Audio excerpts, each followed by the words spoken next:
ప్రభునందు ప్రియమైన వార్లారా, మన ప్రభువు రక్షకుడైన యేసు క్రీస్తు వారి శ్రేష్టమైన నామమున మీకందరికీ శుభములు తెలియజేస్తున్నాను. నేటి దినము 11 ఫిబ్రవరి 2025 దేవుడు మనకిచ్చిన వాక్యాన్ని కొంచెం సేపు ధ్యానిద్దాం. పరిశుద్ధ గ్రంథం నుండి సామెతలు 3వ అధ్యాయము 11వ వచనము.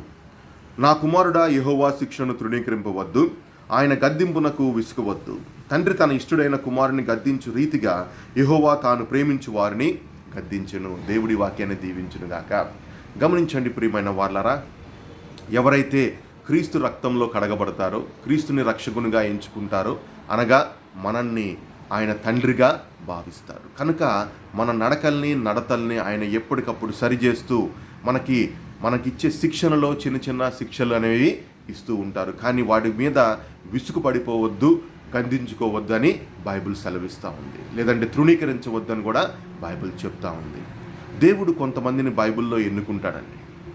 ఏ ప్రాతిపదిక మీద దేవుడు ఎవరిని ఎన్నుకుంటాడో మనకు తెలియదు. కానీ దేవుడు ఎవరినైతే ఎన్నుకుంటాడో వారందరినీ ఆయనకి ఇష్టమైన రీతిగా, ఆయన చిత్తానుసారముగా వారిని నడిపిస్తూ ఉంటారు. మనం చేయాల్సిందల్లా ఏంటంటే ఆయన యొక్క చిత్తానికి లోబడి అలాగున నడవటమే.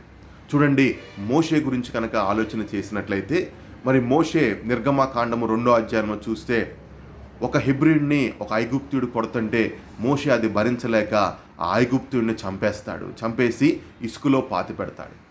అటువంటి స్వభావం ఉన్నటువంటి మోషేని దేవుడు ఎన్నుకొని మరి కష్టాల కొలిమిలో శ్రమల గుండా అతను నడిపించినప్పుడు మరి మోషే తగిన రీతిగా మార్చబడ్డాడు. చూడండి, ఐగుప్తునికి రాజుగా ఉండాల్సినటువంటి వ్యక్తి 40 సంవత్సరాలు గొర్రెలు కాసుకుంటూ అలాగున జీవించాడు.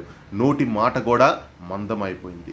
కానీ దేవుడు అతన్ని విడిచిపెట్టకుండా మళ్ళీ అతన్ని తీసుకొచ్చి ఫరో ఎదుట నిలబెట్టి మరి ఇశ్రాయేల్ జనాంగాన్ని మొత్తాన్ని తన ద్వారా వాగ్దాన దేశానికి నడిపించాడు. ప్రియమైన వార్లారా, హెబ్రీయులకు రాసినటువంటి పత్రికలో కొత్త నిబంధనలో మోషే గురించి ఒక మంచి మాట ఉంటుంది. అల్పకాల భోగాల్నికి ఆశపడకుండా అతను వాటన్నిటిని తృణీకరించి రాబోవు గొప్ప దాని గురించే అతను దృష్టి పెట్టి వాటన్నిటినీ విడిచిపెట్టాడని చెప్పబడింది. మరి అదే మోషే గురించి సంఖ్యాకాండంలో కనుక చూసినట్లయితే ఒక మంచి మాట ఉంది. ఏంటంటే, మోషే భూమి మీద ఉన్న వారందరిలో మిక్కిలి సాత్వికుడు అనే మాట రాయబడింది. ఇంత గొప్ప మాట ఏంటండి!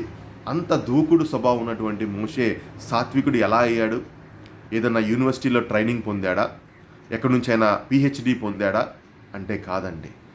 దేవుడు మోషేని శ్రమల గుండా నడిపించాడు. మోషేతో అనేక మార్లు ముఖాముఖిగా దేవుడు మాట్లాడాడు. సో అందుకనే ప్రియమైన వార్లారా, ఈ రోజున నీవు నేను శ్రమల్లో కనుక నడుస్తున్నట్లయితే దాన్ని తృణీకరించవద్దు.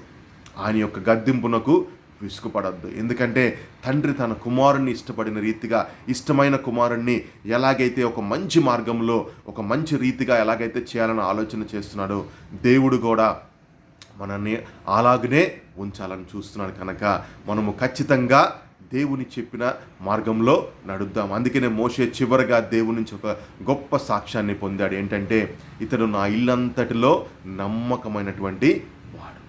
అటువంటి సాక్ష్యాన్ని మనం కూడా పొందుకొని ఒక దినాన్న మనం పొందబోయే జీవకిరీటం గురించి ఆలోచన చేస్తూ ముందుకు సాగుదాం. ఈ వాక్యం వింటున్న మనందరికీ దేవుని ప్రేమ, యేసయ్య కృప, పరిశుద్ధాత్మక అన్యోన్య సహవాసము సదాకాలము మెండుగా తోడేండునుగాక. Amen. Thank you very much for your patient listening. This is Pranab Charles, God's ambassador. Have a blessed day. God bless all.